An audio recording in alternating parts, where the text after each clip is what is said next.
All right, here to discuss those questions brought up by Kevin and more, Beverly Hallberg with the Heritage Foundation and former Missouri Congressman Don Calloway. Great to have you both. Thanks. Thanks, Ann. Happy New Year. Okay, I want to start with Linda Bloom, who is one of the attorneys here that we're talking about. And, excuse me, Lisa, this is what she has to say in the New York Times. She said, it doesn't cost anything to publicly air allegations. Security and relocation are expensive and were sorely needed in a case of this magnitude in a country filled with so much anger, hate, and violence. Beverly, she has said this is about protecting these women if they decided to come forward and not paying them to manufacture something. I think in many ways it's damaging to them. If these claims are true, if they're proven true, of course they're extremely concerning. But when you have someone saying, I'll pay you, she even reached out to tabloids saying we can even do some type of interview with them if you want. She was going to get a payout herself to do this. I actually think there is then reason, as you were just reporting, to say, hey, you're getting paid for this. Are these actual allegations something that should be pushed against him? And I would say as well,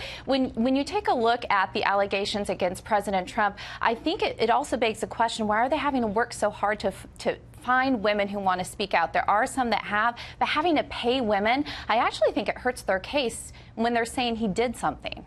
Well, and that's the thing, is that even if these are legitimate claims, if any of these women, when you have the money, as Kevin said, when money factors in and people have other questions, this is from a very prominent attorney, Douglas Wigdor, who is also in this New York Times piece. He says this: if you're getting money from someone who has an axe to grind against the person you're accusing of unlawful activity, that most certainly opens the door to a line of questioning that very well could undermine the veracity of your client's story, Don.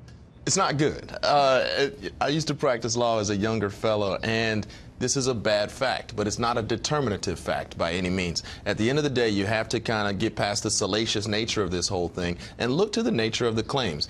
Is what they're saying true? Will they have their day in court? And ultimately, is it still something that's provable, yes or no? And in this Me Too moment that has affected all of our professional and public and private lives, the president is not the one person who gets to say, well, they were paid. That's not the case. The New York Times, the Washington Post, whatever political slant they may take, is a pretty standard practice, as Kevin reported, to pay witnesses to come forward with various news pieces.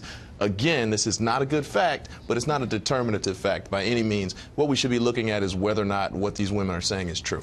Well, and in so many of these cases, if you're in the middle of an election, as you said, it's so important to have due process and have your day in court. But Beverly, so many times when these are in the middle of campaigns, there's not going to be that time. So it's now just the court of public opinion, and that can have a significant impact on who gets elected and who doesn't. And you were even saying with this was about Lisa Bloom coming out and saying we wanted to do this prior to the election. So this was also trying to change a trajectory of election, which I do have concerns with. I would say when you're taking a look at accusations, you have to say, can you corroborate this information? Are there multiple people? Are they speaking on their own? This is where the payment gets a little bit tricky, because if they are getting paid off, you wonder why they're doing it. So you have to look at multiple people speaking out, figuring out whether or not anybody else can corroborate it, because I think that's what it comes down to in figuring out whether or not it's actual proof. Yeah, and Don, folks have done this on both sides of the aisle. I mean, there are Democrat strategists, Republican strategists, people out there. In the New York Times piece talks about going back to Paula Jones and beyond that. I mean, there have been coordinations across the years and across party lines on this kind of thing.